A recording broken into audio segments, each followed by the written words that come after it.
जो दो तस्वीरें आप अपने सामने देख रहे हैं वो दोनों ही गुजरात दंगों से जुड़ी हुई है। इनमें से एक है बिल्किस बानो। 3 मार्च 2002 को गुजरात दंगों की आग बिल्किस के परिवार तक पहुंचती है। उस वक्त 21 साल की बिल्किस के परिवार में बिल्किस और उनके 3.5 साल की बेटी के साथ 15 अन्य सदस्य थे। बिल्किस के परिवार पर हसिया, तलवार और अन्य हथियारों से लैस 20 से 30 लोगों ने हमला बोल दिया।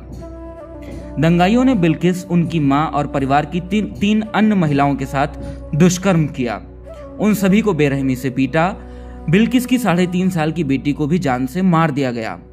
हमले में परिवार के 17 में से 7 सदस्यों की मौत हो गई, 6 लापता हो गए। इसके बाद बिल्किस ने न्याय पाने के लिए एक लंबा संघर्ष किया, जिसके परिणाम स्वरूप जनवरी 2008 में एक विशेष अदालत ने 11 आरोपियों को दुष्कर्म और हत्या समेत अन्य धाराओं में दोषी ठहराया। गुजरात सरकार ने गुजरात के गोधरा में उम्र कैद काट रहे इन सभी 11 दोषियों को 15 अगस्त को रिहा कर दिया है। बिल्किस बानो और उनका परिवार सरकार के इस फैसले से निराश है।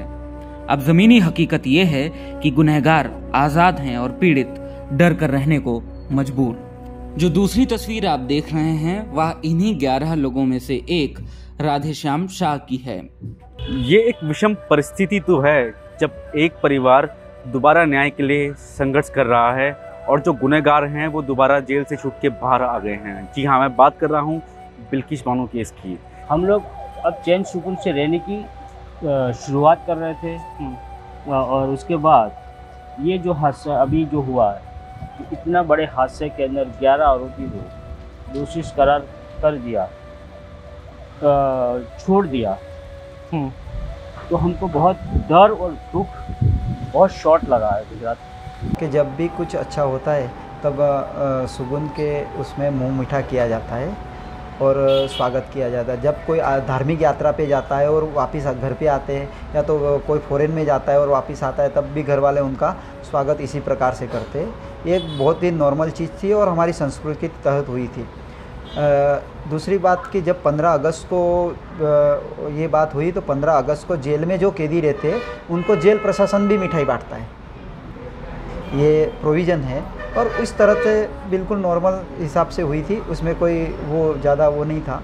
अफसोस में है, डर में है, दहशत में है और पूरी तरह हम लोग डरे हुए, क्योंकि हमारा जो परिवार खोया है उसको रोज़ याद करते थे।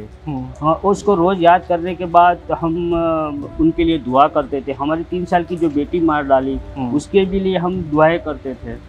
तो हम उन परिवार को जो खोया था उसको रोज़ याद करते थे और नई एक ज़िंदगी जीने की शुरुआत कर रहे थे। और उसमें आज ये अचानक से 11 आरोपी को गुजरात गवर्नमेंट ने छोड़ दिया, तो एक अचानक से हमारे दिल के अंदर इतनी बड़ी चोट पहुंच गई है कि अब आपको क्या बता सकते। उस घटना के बारे में मैं जितनी बातचीत से मैंने जो पता चला इतना ही जानता हूँ, उससे ज़्यादा कुछ जानता नहीं हूँ। हम तो वही तो कह रहे हैं कि आज 2002 के बाद 18-20 साल की लड़ाई के बाद जब इतनी हमारे देश के न्याय तंत्र पर हम इतना भरोसा रखा और हमारे न्याय तंत्र ने हमको इंसाफ दिया, हाँ इंसाफ दिया और इंसाफ की जो हमको उम्मीद थी वो इंसाफ हमको मिला। और उनके बाद जब अचानक से 11 आरोपियों को इस तरह गुजरात गवर्नमेंट किसी इंफॉर्मेशन के बिना इनको छोड़ देती है, तो बहुत बड़ा हमको, बार बार मैं कह रहा हूँ कि हमारे दिल में बहुत डर पैदा हो गया। इस परिस्थिति के लिए कौन जिम्मेदार है, ये हम सब लोगों को मिलकर सोचना होगा, क्योंकि जहाँ पे न्याय नहीं है वहाँ कुछ नहीं है और न्याय होना बहुत ही ज़रूरी है। It's great to see you here. Thank you for watching our work. If you haven't subscribed yet, don't forget to click the bell icon and subscribe to Mojo Story and support independent, robust journalism.